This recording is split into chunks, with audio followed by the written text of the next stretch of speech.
Good afternoon, everyone. This is Matt Hardy, Program Director for Planning and Performance Management here at AASHTO. To all of you joining us today, welcome. This is our 46th webinar in our Transportation Asset Management webinar series that is sponsored by both FHWA and AASHTO. We are closing in on 50. I think that's the diamond anniversary. So, Steve, I will give you a diamond if you give me a diamond. No. This is also the first in a 5-part mini-series. The purpose of the mini-series is to take a deeper dive into the topic of improving the next asset management plans that state DOTs are going to have to develop. We'll be delivering these mini-series webinars more frequently in order to build momentum and increase engagement. We are working now to get the next 4 sessions scheduled, and we'll have those announced shortly. Back in August, our last webinar took a look at TAM communications and visualization. We had some great demos as part of the session. If you missed it, I would encourage you to look it up on the AASHTO TAM portal, and you can get there by going to tam-portal.com, click on TAM events in the main menu. Again, www.tam-portal.com, and you can access that. You can also register for all the other webinars that are there, and they will link to other ones. So we have a whole TPM, Transportation Performance Management webinar series going on. So you can go there and get access to all of that great information. And of course, you can find the archives of our previous 45 TAM webinars that are there. I took a look at those from, I think, from 2011 and 2012, and my, how we have all changed, and I think the state of the industry has changed and improved in a great way. Links to video and slides from today's webinar are going to be posted on the TAM portal. So again, please use that as your resource when it comes to all things asset management related. As always, if you have suggestions on future webinar topics or have questions for the presenters during today's webinar, please use those using the GoToWebinar Q&A functionality. It can be a question, it can be a comment, it can be a concern, whatever. We will see it. The folks running the webinar will see it, and we'll be able to address it. And then the last thing that I want to do before I turn it over to my friend Steve is I want to mention tomorrow afternoon from 1 to 5 p.m. Eastern, the Committee on Performance-Based Management is having its sort of annual meeting. It's more of a condensed version of the annual meeting. All are welcome to join us for this. You can go to the TPM portal, which, surprise, is tpm-portal.com, and you can sign up for it. If you click on events, you will see it there. I do want to highlight one session that is going on, which I think is very relevant to the conversation today. And that's one, the CPBM business meeting is being separated into sort of 3 different parts. Part A is an open house where you can learn more about the committee. Part B is the technical discussions. And then Part C is more of the business meeting. During Part B, the technical discussions, we're going to have one 45-minute discussion led by Matt Haubrick from Iowa DOT and Gene Wallace from the Minnesota DOT on asset and risk, called Advancing Risk Management Through TAM Plans. So it's going from 2:15 until 3 p.m. Eastern time tomorrow, this one technical discussion. The broader Committee on Performance-Based Management's business meeting in general is going from 1 p.m. to 5 p.m. And you can visit the TPM portal, tpm-portal.com, to register for the overall meeting or find information on how to access just this one technical session if you'd like. With that, I do want to turn it over to my good friend Steve Gay from Federal Highway Administration, who's been a great partner over the past. I've been at AASHTO for over 10 years, so for my 10 years at AASHTO. So with that, Steve, it's all yours. Thank you there, Matt. It's been a pleasure working with you over the last 10 years. The Federal Highway is a proud sponsor of this webinar series in cooperation with AASHTO and UMass. The series is first and foremost an opportunity to share practical, useful, timely information with the asset management community. So I'm glad that so many of you are returning from previous webinars, and we hope you can join us again in the future. We have a great program for today's webinar, the first in a new series on improving your next TAMP. This is a very important topic, and we think this mini-series will be useful and informative. The next cycle of TAMP development is around the corner, about 20 months away. And agencies need to figure out how's the best way and what do you need to do to get that next TAMP, be more comprehensive, etc. This webinar series is designed to help provide knowledge, inspiration, and capacity to help build a better TAMP. I'll add to that, like on the topic of risk resilience. I know the geotech guys are dealing with risk resilience, the hydraulics, the tunnel, the pavements, the operations.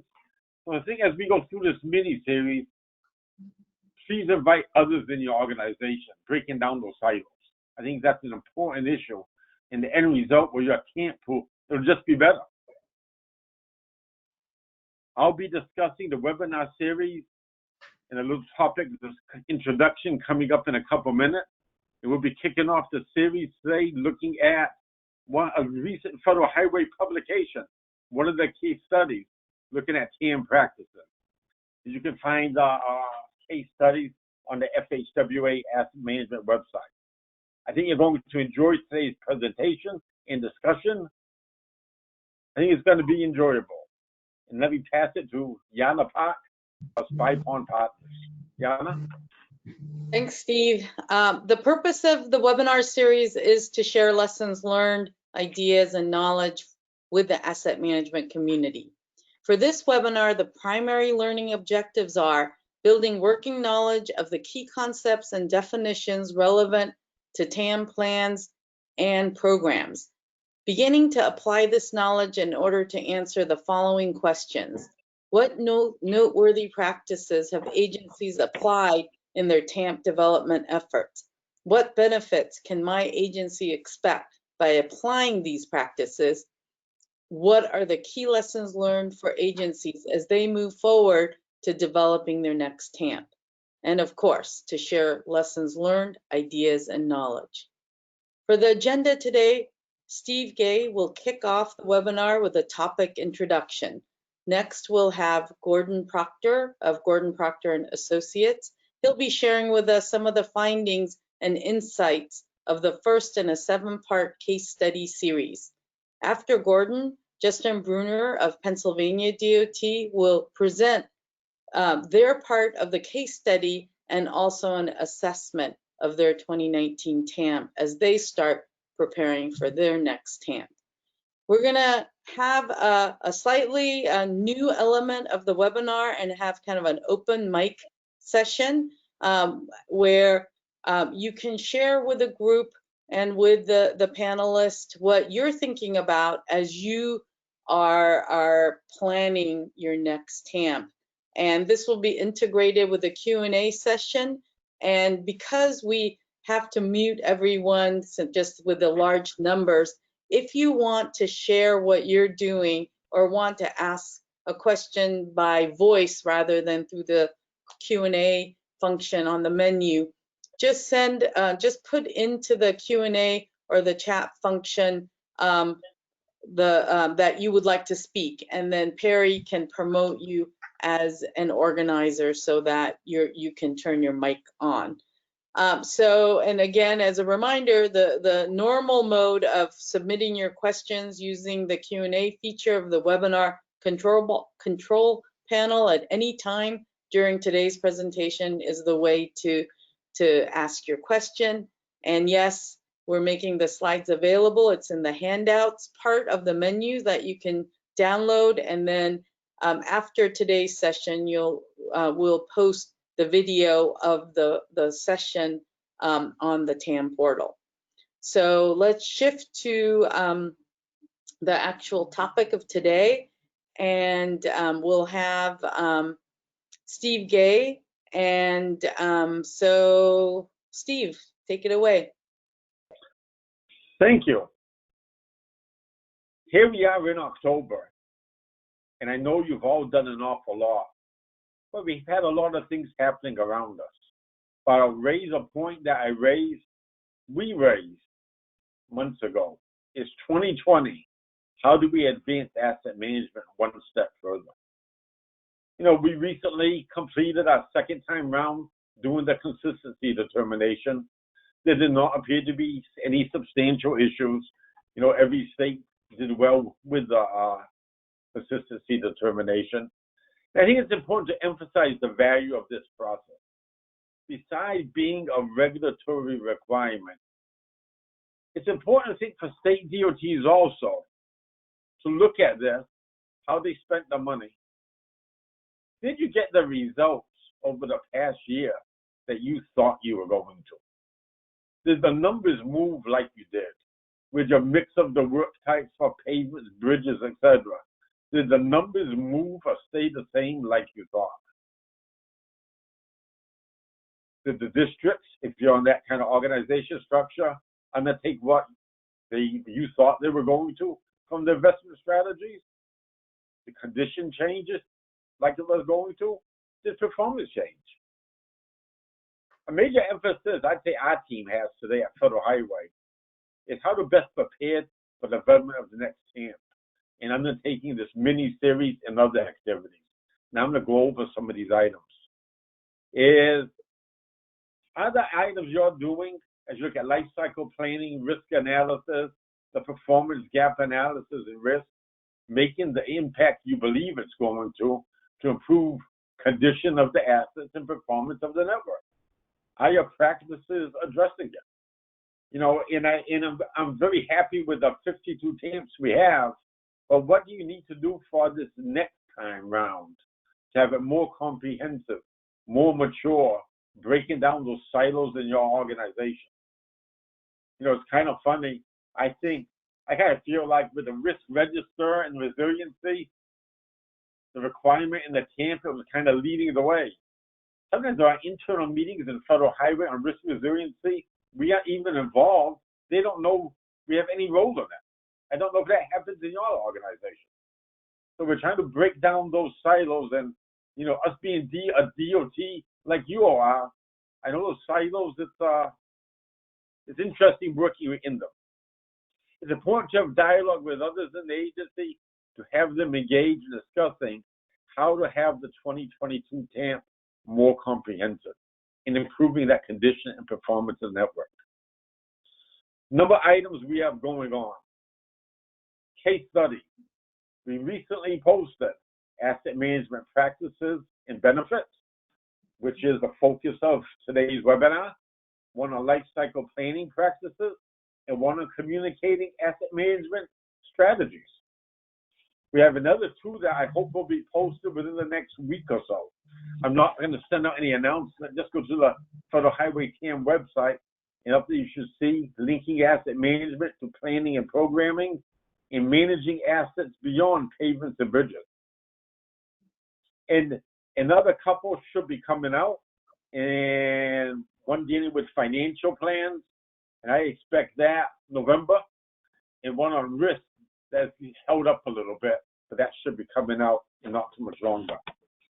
I'll say coming out in December or early 2022, you have 3 publications that I'll say guides coming out. And I'm using the word guides loosely. One is on performance gap analysis. An area that we saw all the states address current condition, comparing it to their target state of good repair. And they're done with varying levels of comprehensiveness. But not many states at all dealt with the pavements and bridges and performance of the network. We believe this guide will help with that. We also have another guide that's focused on linking TAM, TPM, and performance-based planning, and a third on setting targets in your state of good repair. Like I said, these should be coming out in the December, early next year time frame, I hope. And we also plan on having some workshops that will be available on these. I think those are all areas that are important as you're developing the next TAMP. You know, when we talk internally, I always raise the point. State DOTs set their targets before they had their TAM, and in some cases, certainly before they had their management systems up and running to address a comprehensive analysis based on feedback I've received from the state DOTs. So I think it's time down that you have another year or two of data to really address some of these things a lot more comprehensively. Federal Highway is undertaking a series of peer exchanges. Back in March, we had a face-to-face one in Trenton, New Jersey. And as we speak, being undertaken virtually, is one being undertaken with, I'll call it the Kentucky peer exchange, with Illinois and 7 states from the southern United States participating. Next week, we have a peer exchange that Oklahoma has the lead, followed by one that Pennsylvania has the lead. These are all coming up in the next, I'll say, 3 weeks or so. And a lot of important issues for the states participating, I'll raise again. What can you do? What do you need to do to make that TAMP better? NHI courses. We have gone ahead, and the courses we have on Introduction to Asset Management plans, and financial plans for asset management are now going to shortly be available virtually. I received an email about 30 minutes ago to ask if there's any state that wants to pilot one of the virtual presentations of any of these courses. Please call me or send me an email. They're available. Want to see how it goes? Drop me a line. And 2 more items. We're going to be developing a series of about half a dozen short videos that you can share with others in your organization, with local owners on key TAM processes. The videos will be about 8 to 10 minutes each, very similar to the TPM webinars that Federal Highway put out 6 months, a year ago. And the last item that I want to talk about is we've done a couple studies over the last several years. And in fact, these case studies was based on one of them that we looked at all the initial TAMP and the processes. Then the contractor with Gordon Proctor here today went through the complete TAMPs also and identified, Gordon will tell you about it, that was based on one study. And the other one is we're looking at all 52 TAMPs, and we did a evaluation of how their processes compared to the NCHRP/AASHTO asset management and gap analysis tool. We are putting together, I'll call it a 2-pager that we will share with every state DOT on that, based on what our contractor found using that gap analysis tool. This was not used in any way for certification, consistency determination, or anything like that. It's just being completed now. But I hope that'll be a value to all of you as you look to enhance your practices. So talking about the mini-series for a minute, we're looking at having 5 webinars. Today's focusing on asset management practices. We'll have another one that's focused on risk, with a presentation by Federal Highway. There'll be a representative to the NCHRP panel on that topic, and a state or two of DOT. Life cycle planning and management, looking at having possibly a Federal Highway presentation. Also looking at some discussion on a pilot project where we did a pilot with a state with pavements and a state with bridge, talk a little bit about that. And also maybe a little different way of looking at pavement life cycle planning. The 4th one here, we'll look at financial plans and asset management, touching on asset valuation also. And then that webinar 5, we'll be looking at this maturity level / evaluation project that I had just mentioned dealing with the 2019 TAMPs. In closing, I'm really excited about this year. You know, we started out back in January saying 2020, a great opportunity to advance asset management one step further. And we just said one step. We really know it's 2, 3, 10, 20. I'm going to pass it back to Yana. Looking forward to working with you for getting those next TAMPs better than ever, and they're due in 2022. Thank you, Yana. Back to you. Thanks, Steve, for that introduction. Now, a reminder, if you have a question, enter them into the Q&A panel and we will pass them on. Our next presentation is from Gordon Proctor. Gordon leads Gordon Proctor and Associates and is one of the most widely published authors in the field of risk, asset management, and financial planning for highway transportation. From 1991 to 2007, Gordon served at the Ohio Department of Transportation. At ODOT, he was the Deputy Director of Planning, Chief of Staff, and for 8 years as the Director. Take it away, Gordon. All right, thank you, Yana. Is the sound okay? Yes, you sound great. Great, good, okay, thank you. Well, thank you for the introduction and welcome to everybody who's here today. I will be talking about case study 1, asset management practices and benefits. And I want to note that my colleague Shobana and Varma and I drafted this along with a lot of input from Steve Gay and Master and Sadatman and a lot of Federal Highway internal review. I want to emphasize we tried to be very objective in terms of identifying states to select for the case studies. We had developed about 90 criteria based upon the asset management rule. Looked at all the TAMPs and then selected and recommended some, and then the case studies were reviewed, as they said, by Federal Highway, including the legal staff, to make sure everything we talked about complied with 23 CFR 515. So to the extent we could make this objective, we did. As Steve said, there are 7 case studies. The ones on the screen here with the check marks are published, and the 2 with the dots hopefully will be out on the asset management website within a couple of weeks. Really want to emphasize that even though only 4 states are being mentioned today, between the 7 case studies, there are at least 25 different TAMPs that get referenced. So there are a lot of good practices out there, and that we hope the case studies to sort of expedite your ability to find those good practices and simplify the effort. We hope everybody gets a chance to look at the case studies and, more importantly, follow up with the individual TAMPs when you see a process that interests you.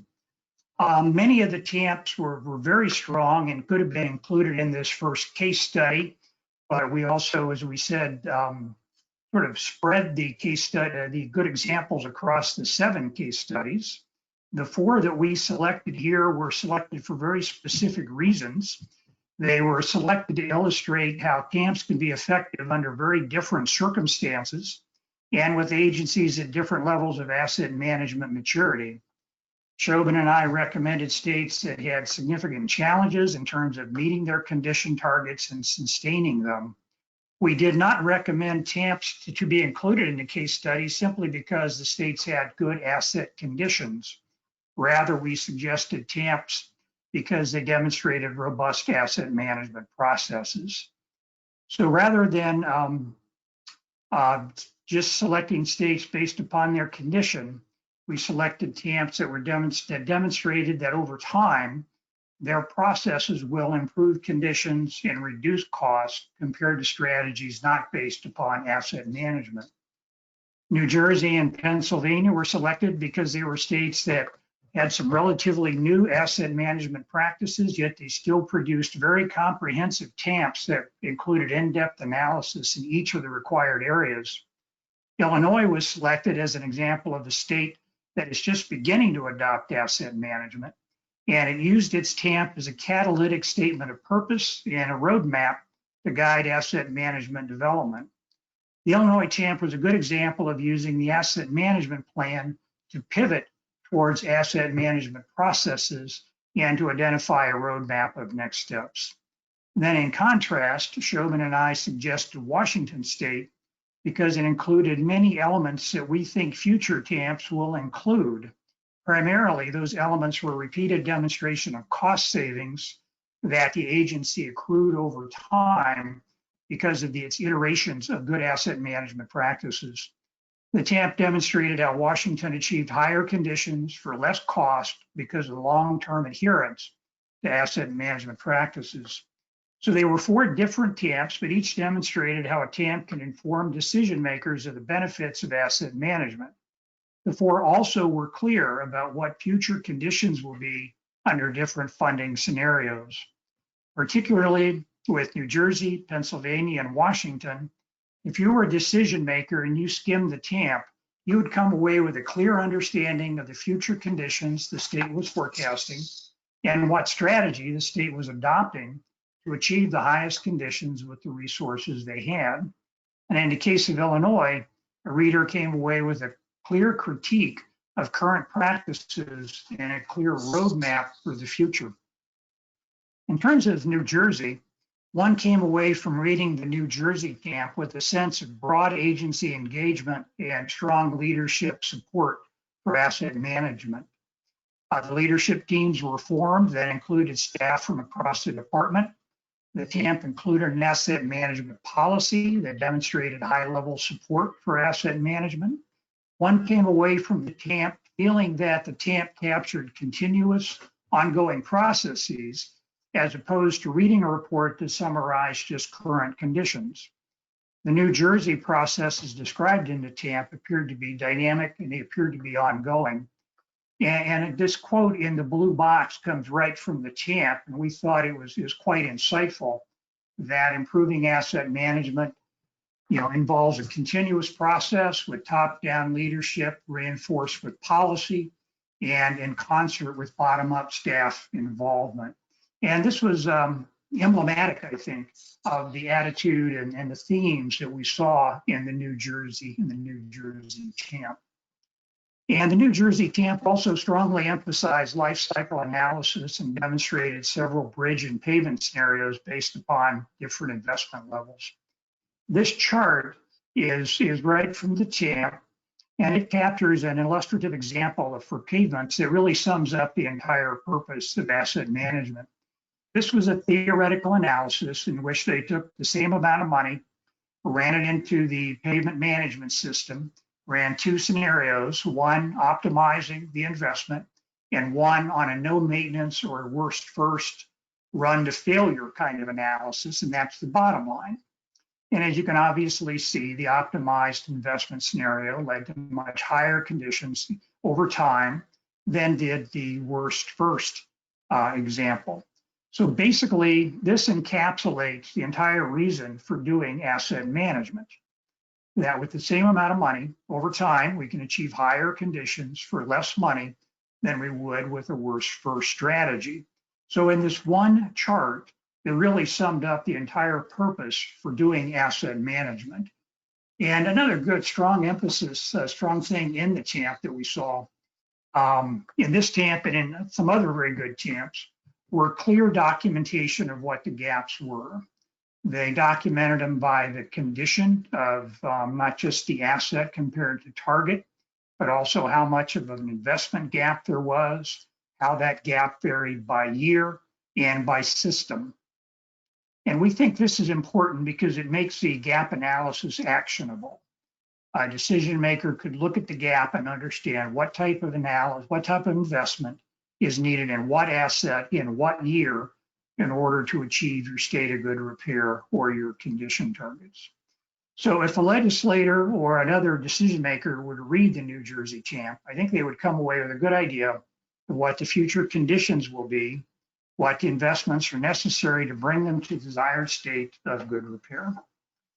I'm going to be very brief about PennDOT because we're fortunate to have Justin here today to talk about it in depth, but very briefly, we included it in the case study 1. Many of the good elements seen in the New Jersey TAMP were also evident in the Pennsylvania TAMP, and Justin will be talking about those. One thing we want to address very briefly was the clarity and the succinctness of their objectives to sustain the desired state of good repair over the life cycle of assets and achieve the lowest practical life cycle cost. It seemed pretty obvious that these 2 objectives drove the rest of the asset management plan and drove the initiatives that were in it. And they were very clear, they were very to the point, and they really seemed to set the scene for the rest of the asset management plan. And I know Justin will talk about this more, but one of the things we really liked about it and thought was important and really fulfilled the objective of 23 CFR 515 was that it looked forward and it really gave decision makers a heads up about what's coming. And that's really one of the advantages of an asset management plan. The PennDOT plan provided a very clear example of that. It was important because while current conditions in Pennsylvania met targets and were good, I think what Justin and his TAMP provided was a heads up to everybody that that situation may not last into the future, and that it fulfilled a very important forecasting role by telling everybody that even though asset conditions are good today, that they may be deteriorating in the future based upon current investment trends and strategies. The assets are aging, that the current good conditions are a result of some additional funding, and that investments in preservation and rehabilitation is not increased, that these current conditions may not last, and Pennsylvania may have a less robust system than it has now. And we think that really fulfills one of the fundamental roles of asset management and asset management plans. It allows decision makers to look years in advance and begin to make decisions about how they need to shift the big ship to achieve that state of good repair. And that in our current budget cycle, we often face annual or biennial decision making at the legislature. And in that context, they could look at current good conditions and say the DOT is just fine. And the advantage of the TAMP is it looks ahead and it says, well, we're fine today, but we won't be tomorrow unless we begin today to make these investments that we need to sustain our state of good repair. And the PennDOT TAMP was among several that were very good in pointing that out. Now, the Illinois TAMP was quite different, but also quite good in its own way. The theme of the Illinois TAMP was raising the bar. And this was a TAMP that sort of put a line in the sand or put a stake in the ground that said this agency is going to pivot. That we may not have had strong asset management practices in the past, but with this document, we are changing. We are adopting policies, procedures, and attitudes to embrace asset management. So it used the theme of raising the bar to summarize the approach that the agency is taking. And like with the New Jersey and the Pennsylvania TAMPs, the Illinois TAMP really emphasized ingraining asset management into the fabric of the agency. And that was their language, to ingrain this, to weave it into the fabric of the agency. And the TAMP documented a series of changes that the agency plans to make, including adopting new project selection strategies that will emphasize preservation instead of worst first, increasing investments on preservation, providing new asset management training and tools, and developing bridge and pavement management systems to drive future investments. So the Illinois TAMP was an interesting example of how the document can set a path for embracing and implementing asset management. And so even though it was an agency that couldn't yet demonstrate extensive asset management practices or a lot of results from its asset management, if one reads it, one comes away with a very clear idea of where the agency is going, a very clear critique of current and past practices, and a very clear roadmap of where the agency wants to go in the future. So from all those reasons, it was a TAMP that was really, I think, catalytic. I think Chauvin and I thought about it when we read it. This is a catalytic TAMP that says we are going to change and we're going to change for the better. So we thought it was very useful as an example of a catalytic TAMP. Now, in contrast, Washington State was a TAMP that really, we thought, kind of gave us a glimpse of what future TAMPs may be like. And what it really emphasized was the accruing cumulative benefit of years and years of implementing asset management. It really demonstrated accruing cumulative cost savings and higher conditions with limited funding. And we think this will probably be something that future TAMPs will really be able to document too. So in reading it, we really thought that we were seeing something that we're likely to see in the next several generations of more and more TAMPs. And in reading it, another thing that was impressive was you didn't get the sense that they had to develop a lot of new processes to comply with 23 CFR 515, that they just had to document that the way they do business was compliant with the asset management rule, that it truly was the way they did business. They were very accustomed to it, and that it was producing very robust benefits for them. And these benefits, as I said, were in terms of demonstrated cost savings, in terms of higher conditions, and in terms of lower risk. And so the plan really demonstrated the cumulative, compounding, accruing benefits that occur over time with iteration after iteration of good asset management decisions. One of the benefits that the asset management plans could provide, which we think will really appeal to legislators and other decision makers, is documenting that we are saving money and achieving higher conditions through asset management. And just in one example from the TAMP, and there were many in the Washington State TAMP, and several of these examples are spread across the other case studies. Well, one of the example benefits was they documented an $80 million a year annual savings just on their pavement program alone through their asset management practices. That they had increased the amount of the rural network that chip sealed from 25 to 37% of the network. They were expecting to save $40 million annually by 2024 through the chip seals. They were saving $15 million through timely maintenance and another $25 million in savings by rehabbing aging concrete pavement through crack and seat. They also were using the equivalent uniform annual cost basis for each treatment, so they could express in terms of dollars per lane mile what they were saving and what was the lowest cost treatment for each of their pavement decisions. So they really had a way to demonstrate that they were consistently making decisions that with limited resources, they were achieving the highest network condition they could with the amount of savings with the amount of revenue that they had. And the savings they were generated through the chip seal program were reinvested back into rehabilitating the aging concrete pavements. One of the good things they had in their TAMP in terms of the gap analysis was they were quite specific about what asset subgroups were creating their greatest gaps. One of those gaps was they had 1,000 lane miles of aging concrete pavement that was more than 50 years old. That created a substantial risk for them in terms of being able to sustain their pavement conditions. They also talked about the risk caused by their subgroup of aging large structures that were particularly old and particularly large. And they also talked about the risk to the chip seal program, that if they get their budget cut, those payments are not going to sustain themselves. So they did a very interesting thing in terms of putting some granularity into their gap analysis. And then you could track those gaps in those assets directly into the investment strategies in which they were addressing the asset subgroups that created the greatest risk to sustaining their state of good repair. So there were a lot of things, as there were in other TAMPs, a lot of very good things in the Washington TAMP.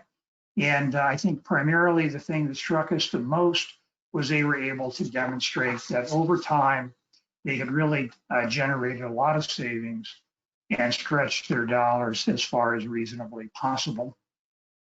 So Kiana, this is my last slide, and I'll hand it back to you after this. But I just want to say that there were a lot of very strong TAMPs out there. As I mentioned, 25 of the TAMPs are mentioned one place or another in these 7 case studies. And it's really impossible to do justice to the 4 TAMPs here in just a few minutes. But I hope you can read the case studies, and I hope that when you get time to please follow up with these 4 TAMPs. Each contained very valuable examples that we think can advance the practice of asset management, and each convey far more information than we can share with you today. I think what Shobhan and I found in these TAMPs that we recommended to Steve and Nastrin that we thought was so informative was evidence that asset management in these agencies was an ongoing process, that these were not just plans or reports, but rather these were documentations of the ongoing iterative decision-making processes that these states were adopting or had implemented. The TAMPs also indicated that asset management in these agencies was rooted in policy. We think that's important because it formalizes and legitimizes asset management. It says this is truly the way we work around here, and that all of our processes will flow from that policy. The TAMPs also showed very strong evidence of life cycle planning, or at least a very strong commitment to adopting life cycle strategies. As we mentioned with Washington, the gaps were clear and the gaps were actionable. By that, we mean they indicated what asset subgroups had the greatest gaps, when those gaps occurred, in what work types those gaps occurred, and what investment in what year was needed to offset that gap and to achieve the state of good repair. So a decision maker could read those gap analyses and the investment strategies and base investment strategies and budget strategies upon them. As we said, they were very actionable analyses and plans. Finally, and maybe most importantly, the TAMPs demonstrated the benefit of asset management in terms of higher conditions for lower cost. And that is something I think everybody could agree is important, and something that I think we can use these TAMPs to really sell asset management to our legislators, to media, the public, and others.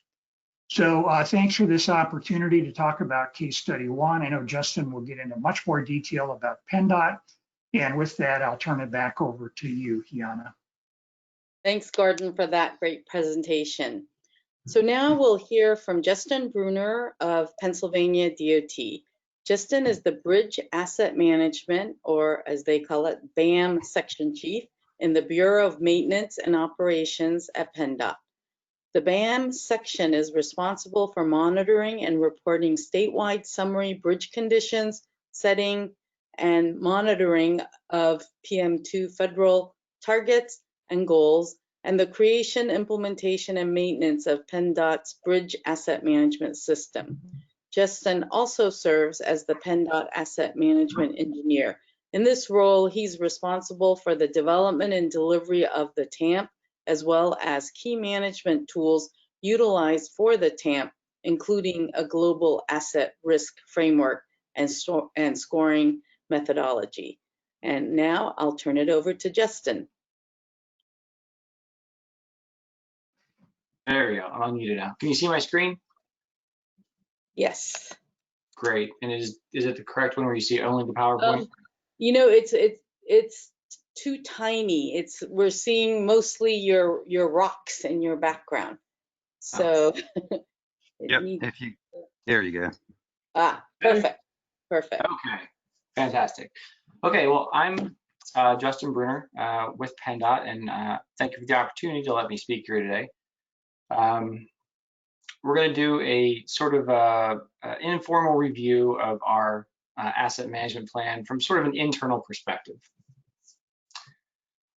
So we're going to quickly touch on some of the things that Gordon touched on earlier from the case study, from the actual draft report that I saw, and then we'll talk about my absolutely honest PennDOT TAMP review, which I will say right now is from my own perspective and not PennDOT approved, right?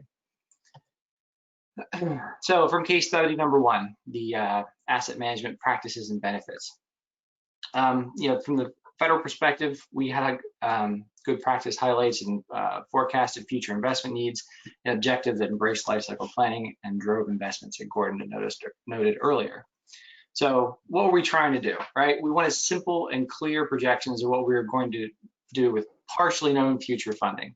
You know, we really didn't have everything nailed down in terms of what we really should have done, but we made some hard decisions to go with what we knew and make our projections on that. So we knew there was limitations, and we also had some fairly new systems in place, and I'll get into them a little later. But you know, we utilized both of them to make those really great good, fair, poor graphs that you see here, right? This is straight out of our TAMP for both bridge and pavement. This is also taking that one step further to sort of talk about what the impact is of our investments on the NHS to the non-NHS assets. So PennDOT doesn't exist, or Pennsylvania doesn't exist only of NHS assets. In fact, we have significantly more non-NHS assets. And that's a really big chunk of our program, and it also takes a lot of our money. And we wanted to talk about how the investment in just the NHS was sort of adversely affecting our non-NHS assets. So we tried to do that in a very careful way, because we actually didn't include any analysis on the non-NHS. So the other objective we're going to talk about is the one that embraced life cycle planning. So really what we were trying to do is clearly define our objectives, right? We wanted to hit these key points of achieving the desired state of good repair, to operate the lowest life cycle cost, achieve those national state goals, and deal with insufficient funding. So we're not fortunate enough to be like WashDOT, where we have demonstrated cost savings. We're not there yet. And we can't say that we're asset management is part of our fabric, but what we are is, heading down that path or that journey. So we knew that we wanted to have a state of good repair, and we adopted the FHWA minimums, right? So that wasn't too difficult for us.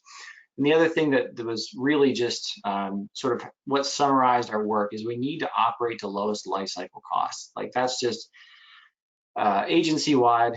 I feel as if it's becoming our mission, in that we know that we are substantially underfunded from both federal and state level. Like, we just, in general, don't have enough money to continue operating at worst first, and changing to lowest life cycle cost will at least allow us to better manage our money.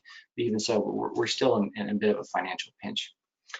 And that is complicated by the fact that we have national goals that include safety and system reliability, right? And we also have state goals that go on top of that, which is like our long-range transportation plan, our freight plan, our strategic highway plan. Like, these all exist, and they go out 20 or 30 years into the future. So we need to sort of tie that all back in, and that's how we just sort of framed it in the TAMP here. We also tried to call out our funding shortfalls and hyperlink documents when we could. Okay, so now let's get to the very unbiased review of our TAMP. And when I was doing this, I pulled our TAMP up and I made some notes, and I'm like, what do I have here? And it turns out that I got some good stuff, I got some bad, and I got some ugly. And turns out that the only image I could find that was even close to this was of the 1966 film of the same. So in the best Siskel and Ebert rating, I definitely give our TAMP 2 thumbs up, because there's a lot more good than bad and ugly, but we're gonna talk about all of it. So let's talk about the good. It was approved with minimal revisions, had the appropriate voice and content. We had great publicity out of it. We used the best available data, and hey, it was included in this, right? So it's all good. So approved with minimal revisions. We worked closely with FHWA division office, right? I talked to them at length. I'm sure they were tired of me calling and emailing, and they were part of our steering committee, and they were always invited at the meetings, and we wanted to make sure that everyone knew and understand what was happening, what we were doing, the direction we were heading. Just complete and total transparency and inclusion was very important. We had all the major revisions circulated to the committee, which consisted of all the players. So PennDOT has about less than 10% of our NHS is owned by others, and the majority of that is owned by one entity that's another state entity. It's the Turnpike Commission. So it was really easy to communicate with everybody. But again, being transparent, I feel as if was the key to just getting it across the goal with minimal revisions. So the appropriate voice and content. We really struggled with this at first. Our content was 100% internally generated. We did start with a consultant several iterations ago. We'd actually done several TAMPs in the past, sort of as a practice to this. And we found it was just really hard to nail down the voice and the direction and whatnot. So we ended up writing it internally. And then we enlisted the assistance of a technical writer to just clean up our engineering speak and run-ons and everything else. So that was helpful. And it was just a really hard, and we spent a lot of time working on that balance of voice and tone, right? So you want to gain approval, but you need to draw attention to the issues at hand, right? We don't get enough. We feel as if we don't get enough money to continue operating to a certain level, and we also felt that there were some issues with some of the federal regulations, including the, for example, 10% poor deck area on the NHS versus lowest life cycle cost logic.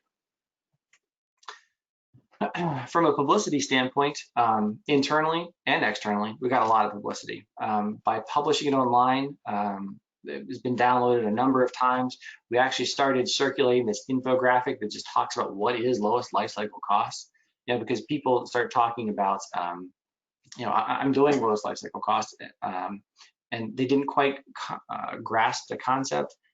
And finally, when we started circulating this, everyone was like, oh yeah, I get it. The infographic, I think, was key to that bit of a breakthrough. And now TAMP goals has been part of our vernacular.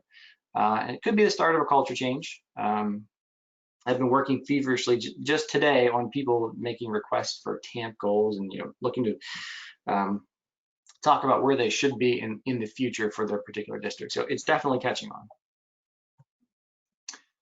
We also used best available data. This is the part that I'm pretty proud of because it was a bit of a risk to do this because our systems were not quite at the level they are currently. They were probably 80% at the time. So if you'll notice on the lower left from the 2019 TAMP, right, that is one of the great graphs that we used to convey where we are. And you'll notice that in terms of millions of square feet, the upper bar there, or the upper line, is 35 million. Well, on the upper right chart, you'll see it's the exact same chart made in June of 2020, and that's down now to about 8 million. And really the difference is that we managed to dramatically improve our logic to more faithfully replicate what happens at our DOT. What do we do? How do we do it? And what are the impacts of that and the actual cost of that work? And I feel as if we're really getting down to the brass tacks of that now. We have a fully formed framework that allows us to do that. We just need to add a little bit here and there. I feel this will be good. Again, it's just more talk about how far we've come since we've submitted the TAMP. I know they look similar, but if you note, particularly the red on the bottom is our poor deck area on the NHS. And you see that how by taking into account all of our maintenance activities that we've managed to depress that poor on rate pretty substantially. And now we'll likely be compliant, for the next 6 or 7 years, which is very good news for us. It doesn't really help our overall fare. As you can see, the fare erodes into our good quite substantially, and that's not really a great thing, but at least we're somewhat maintaining our poor. So we managed to do all of this through software systems, and this is a shot of our BridgeCare system. BridgeCare is an in-house developed system. It has a sister system called RoadCare that we can talk about in a minute. But BridgeCare was developed because PennDOT needed a system that would allow us to just really replicate everything about a DOT, how it functions, how it performs treatments on structures, the consequences, the logic. We really wanted to get into the meat and potatoes of it, if you will. And this system is incredibly robust. It allows us to do pretty much what any commercial offering will do. And we did this in an open source language, so we will freely and willingly share it to any DOT who wants it, or municipality, or anyone else for that matter, it doesn't matter.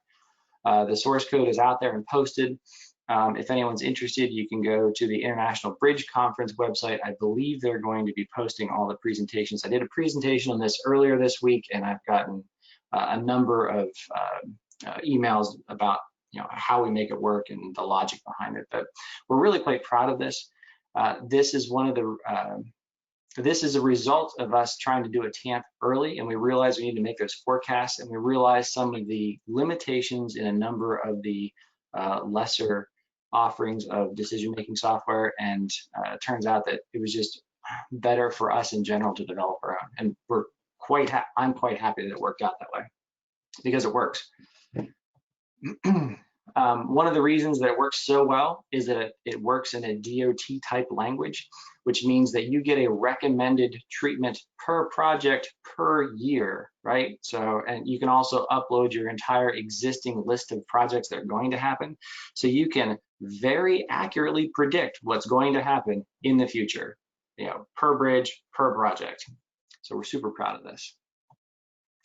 Now, the 2019 TAMP was also developed using pavement data from RoadCare. We do have an enterprise pavement asset management system in place, but at the time we had some usability issues. So we ended up getting all of our forecasting from RoadCare, which is essentially the sister system to BridgeCare. And actually RoadCare existed before BridgeCare. We actually took this open source software and made it actually good for any asset, but in manipulating it now we have both BridgeCare and RoadCare. So that's super exciting.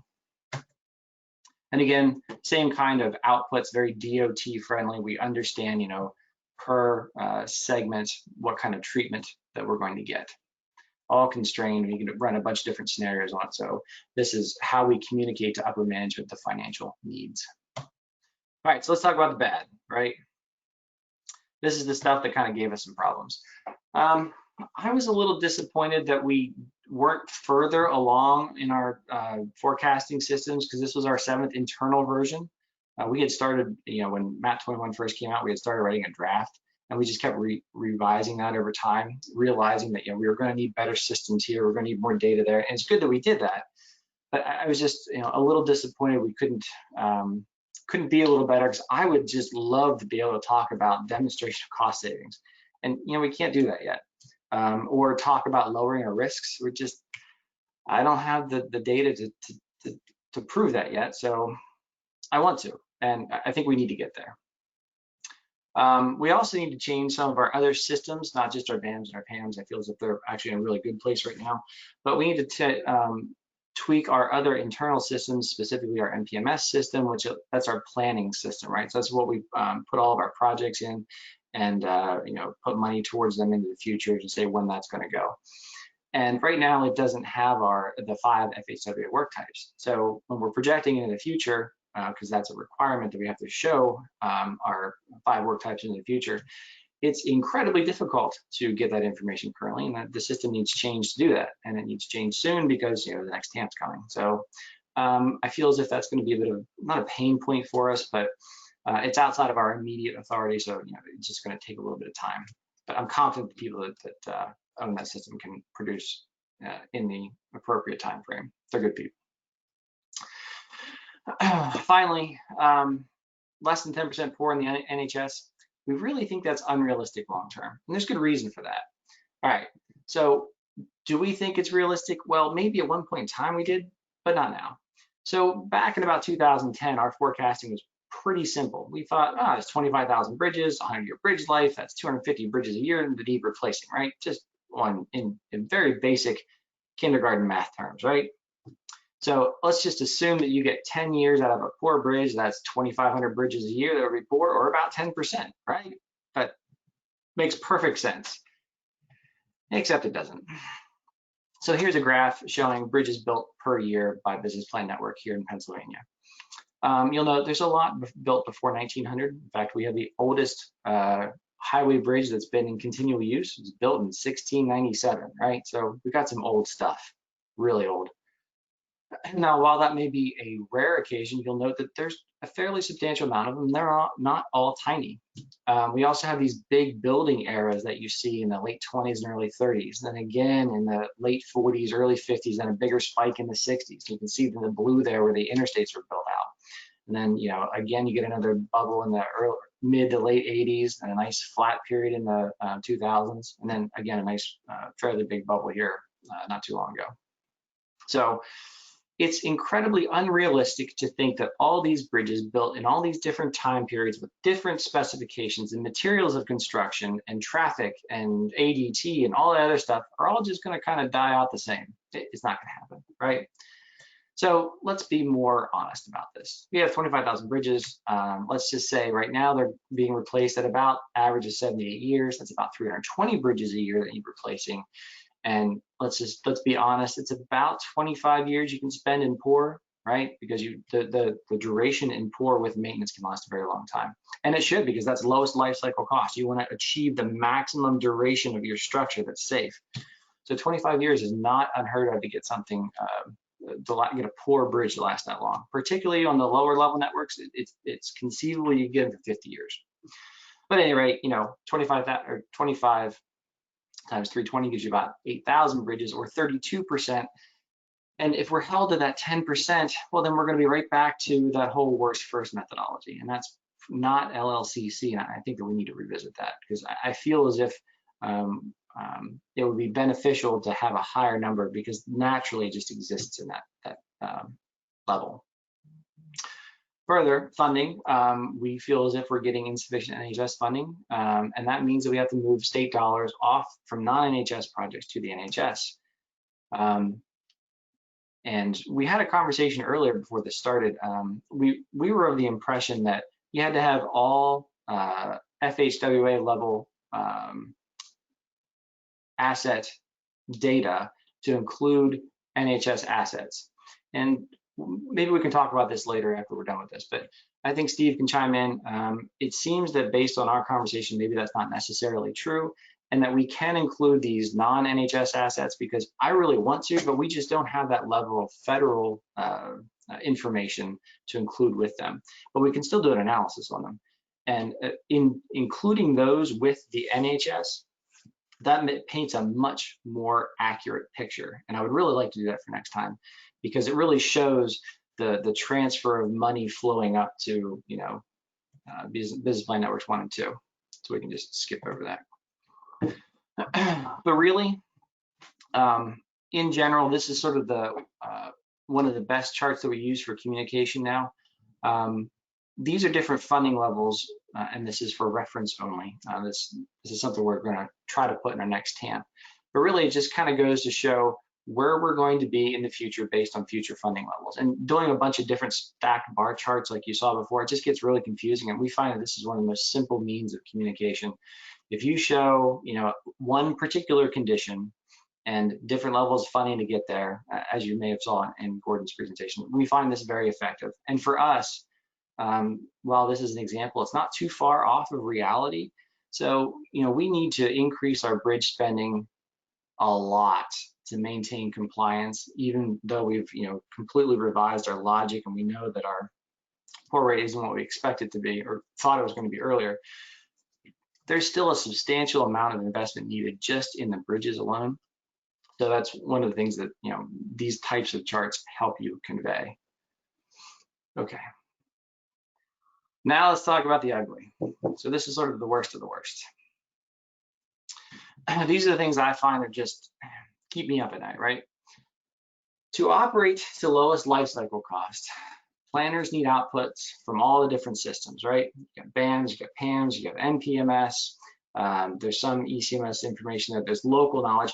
These planners need to know what's going on to make projects, all right? So they can take recommended treatments from BAMs and PAMs. They can take some information from our NPMS. But they're going to make a project and put that back into NPMS, right? That's what's going to happen. The problem is that any, not just ours, but any BAMs and PAMs are MODA engines. They're multi-objective decision analysis engines, okay? They make optimum decisions based on a specific set of constraints. Those constraints are set to the individual system.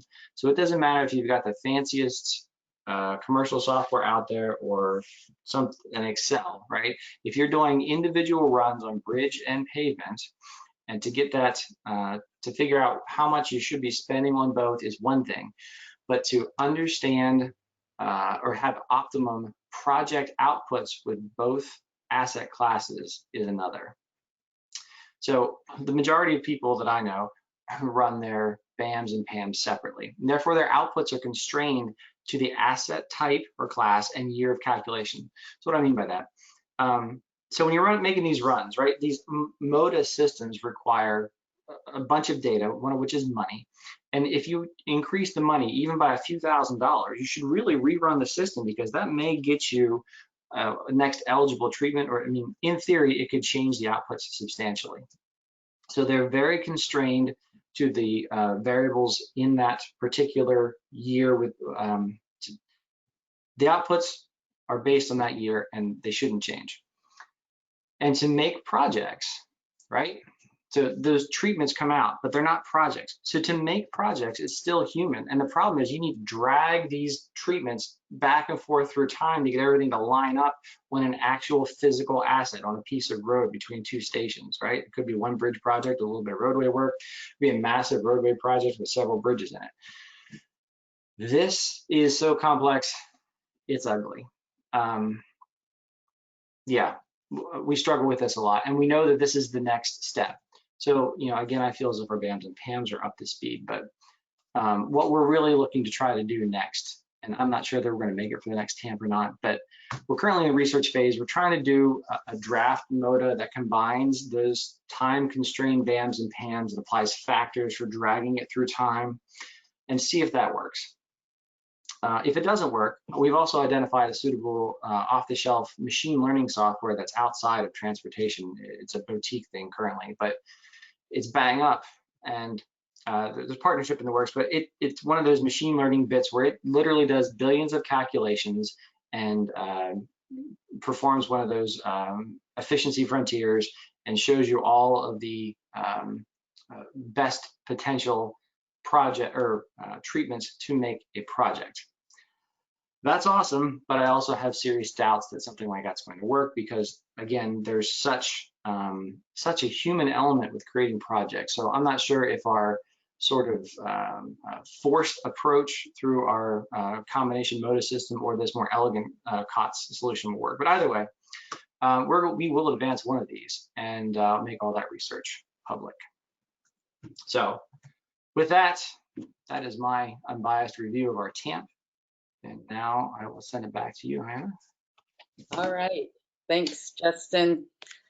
Okay, so that concludes our presentations for today.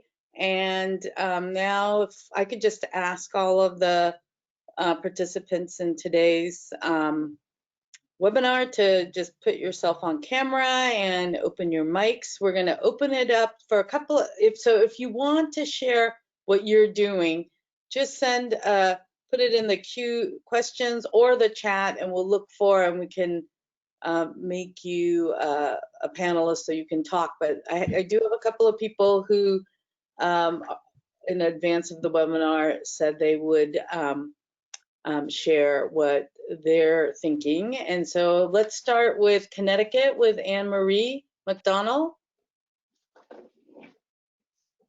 Hi, Yana. Some great presentations. Thank you to the panel. So what are we doing for the TAMP? I would say we're realizing this is coming at us really quickly. And so we're approaching it as project managers and seeing timelines and what we need to line up. We're identifying key strategic communication. And I think maybe it was Justin who said you talk with your federal highway, local federal highway. We meet with them every month to make sure they're updated. But in addition to that, in our messaging at all levels of our department, we're planning some meetings. And with that message, it's not just for next year's consistency review, but identifying things that are needed for the TAMP and also trying to make it easier for them to achieve those. In doing so, we're working in collaboration with our consultant to have some tools to make it consistent. We're finding out things like, how is your database? Do you write over data, or do you take a snapshot of the data that went into that year's calculations? We are training new managers. We're training new staff so that they're ready to contribute. And we're looking at other assets and trying to do initiatives to see and consider those other things that really meet the needs of the DOT. They're not necessarily federal highway requirements that will be included in the next TAMP.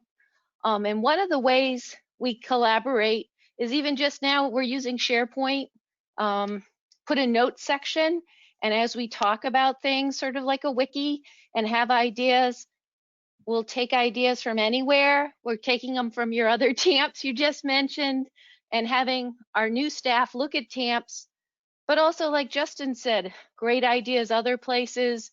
The autonomous vehicle strategic plan for Minnesota is great. Some of the graphics in there. And we put those on our list so we don't lose them, because good ideas often float away.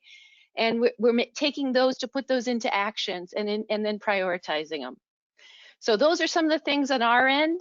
And I can leave room for someone else. Yeah, thanks, Anne Marie. How about Matt Hubrick from Iowa? Yeah, hi, Matt here. Thanks for the great presentations that were provided earlier, and happy to be here. A couple things I think come to mind for me. One is, as Anne Marie kind of alluded to, it's like hard to believe that we're only about 20 months or give or take away from the next deadline. So sort of getting our arms around what is going to be our approach for updating our asset management plan. But we're definitely looking at getting started, in particular by focusing on getting our risk register updated. We have a process to do a risk workshop that we're developing right now, kind of get our risk register updated, and so it's interesting to hear some of the comments and talk about that. And as Matt Hardy mentioned, we'll be having that technical session on this specific topic tomorrow afternoon. So encourage anyone who's interested in some more conversation on the topic of the risk register update to participate in that workshop if you're available. The other thing that is kind of noteworthy for us is that it happens that our next asset management plan update also will coincide with the year of our long range plan update, our statewide long range plan update, as well as our freight plan update. So we have actually all three of those plans that are coming due in the same year. And in talking to our planning folks, we feel that that's a real opportunity to look for building or strengthening the connections. I should say strengthening, because we have connections already, but really strengthening the connections between those documents to have a much firmer connection between the long range plan as kind of our North Star for how we want to operate our system and manage our system and make investments in our system, and then the TAMP getting into the more of the specifics about how we plan to execute that, and then we'll see that reflected in our program of projects. And the freight plan obviously is a strong contributor to that conceptually. So we'll actually have some really strong coordination there. One person will kind of be leading the two major efforts, the TAMP and the freight plan, or excuse me, TAMP and the long range plan, and the freight plan will be sort of integrated. So I think that's a really exciting opportunity for us, and something that I think is as we're maturing in our asset management practices and really working hard on our asset management governance within our organization and really implementing asset management, that this presents an opportunity to kind of further bring those ideas together. So those are a couple key things we're working on, and very excited to hear what everyone else has going on, and making notes about some of the things that we should be doing. So appreciate the conversation here today. Thanks, Matt. How about Josh Bench-Brescher from South Dakota? Hi, everyone. I appreciate the webinars today. I always like attending these and learning from you guys, but I didn't realize we were, again, like the previous two people, it's only 21 months out from doing our next TAMP. So I hadn't really put a lot of thought into it until I was posed this question this morning. So when we developed our first two TAMPs, we did it all in-house, and we put together, I think it wound up being about 30 people that helped develop those TAMPs. And I believe we are going to go through that same process again. We were very satisfied with how our first TAMP came out, and one of the things that we appreciated out of that process was spreading that asset management philosophy throughout the department by having all those people involved. So we'll definitely go through that process again. We have had a big emphasis in our department over the last few years about improving our processes, making them more efficient and more accurate. So I know, there's going to be some changes to our TAMP that are made. A couple that I'm aware of at this point is, the implementation of BRM and the new requirements for that. We've also done a lot of work in developing our maintenance costs and tracking those and being able to break those down by NHS, non-NHS, and then our investment strategy, breaking that down by the 5 federal work types was quite a challenge, but we just accomplished that here 6 months ago or so, and we'll be working that into the TAMP, and I think that's going to give us a lot better tools to assess our strategies and our investment strategy, and I think that's going to give us a lot of information to break down our TAMP and see where our gaps are based on work types and stuff. So, I don't have a lot of details right now of where we're going to be going, but there's a lot of changes on the horizon, that's for sure. Thanks, Josh. You bet. Anita Bush from Nevada. Hi, everyone. I just want to chime in with everybody else that I really appreciated the presentation. It was very informative. And I am just asking, when is the next TAMP due? Because this is like 20 months. I can hardly believe it. I was just looking at the date. It's like 19 April, when I think we kind of submitted our final version of our compliant TAMP. So time is flying by. Anyhow, our department is always working on improving processes, and right now we're really kind of adapting to the modal approach to project prioritization, so we need to update our processes. With that, also we are implementing a new enterprise asset management system, so we bought the Agile program. We have already kind of adopted, implemented the new maintenance management system, but we are incorporating our pavements, stormwater assets, and I believe the structures. With that, we really need to work on our bridge portion of our TAMP. I think we need to explain our processes a little bit better. We also we need to work on our financial TAMP portion, I believe, because that's the section where we got the most questions. Although we did good because our TAMP was approved by FHWA. I think we were the first ones that we got approved. So I think we were okay. But it was really interesting to me today hearing the evaluations of the 7 TAMPs. I really need to take a look at it and learn from the other DOTs what we need to still work on. But I really appreciate the presentations today. Thank you. Thanks, Anita. So there have been a couple of questions regarding the mini-series, Steve. So one is from Matt about, is it in the regular 2-month time frame? Matt, they haven't been, the other 4 haven't been scheduled, but we're setting those up right now, and the goal is to have them actually between now and the December webinar, which is the one that's scheduled. So they'll be done over a much short, which is why we're calling it the mini series, because they're off cycle. There were, the TPM group had a mini series in the July-August timeframe that was very successful, and I think people enjoyed having that focus, and I think we feel the same about this improving your next TAMP. So we'll get a notice out through Matt Hardy to the community on as soon as they do get scheduled. And then the other question was to you, Steve, about when is the updated TAMP due? Steve?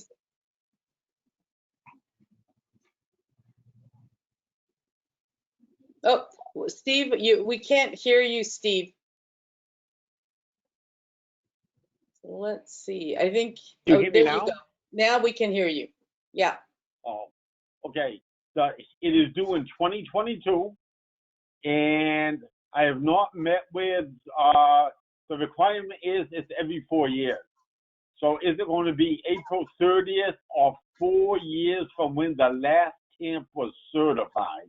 I'm looking at having that clarified with our chief counsel office. So probably on the earlier side, it'd be April 30th. On the longer side, 4 years from when your last TAMP was certified. We should come up with clarification for that within a couple months. All right. All right, and then we have a question for Gordon. And they asked, they said, thanks for your informative presentation. Do you have examples of agency policy statements / goals and objectives rooted to TAM? Well, yeah, I'm trying to, off the top of my head, I believe that Vermont, if I'm remembering correctly, had a very emphatic asset management policy that was good.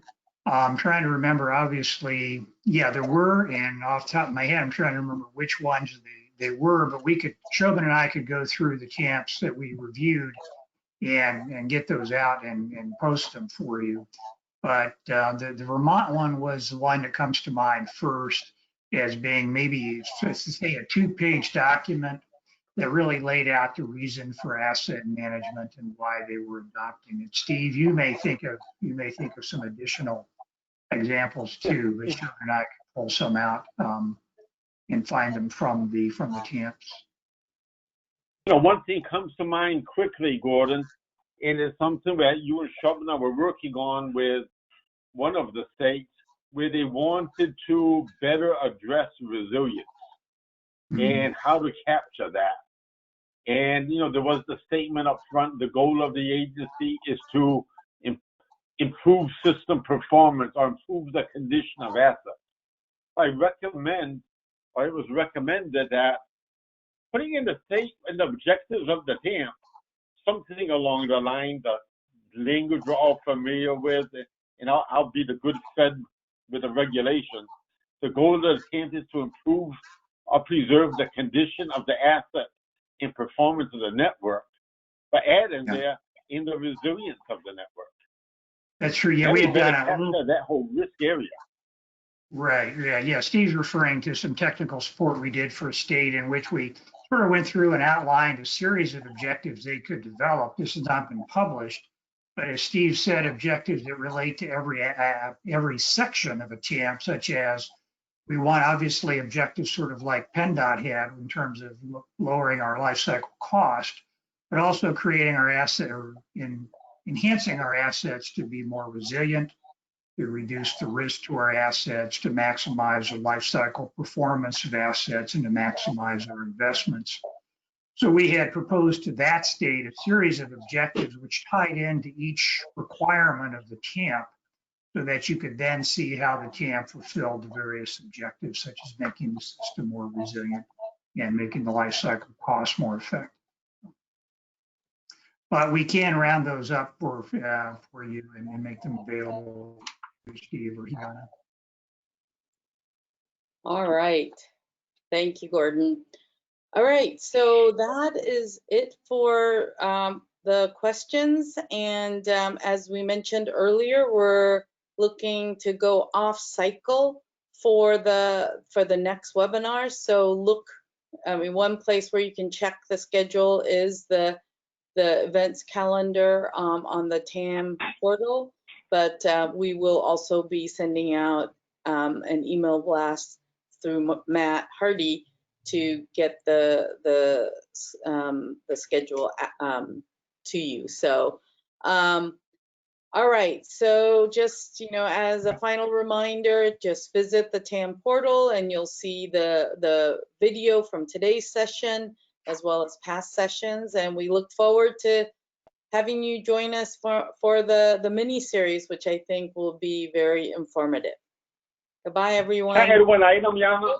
Yes. I know it came up, it came up in some discussion I was having yesterday with some states. This does not pertain to every state, but many states on the first set of TAMPs, they had, I'll say particularly bridge management systems, but also pavement. States are in the process of implementing their new bridge management system, be it BRM, be it whatever system. Similarly, like I said, in some cases it was pavements. And we heard that in 2018.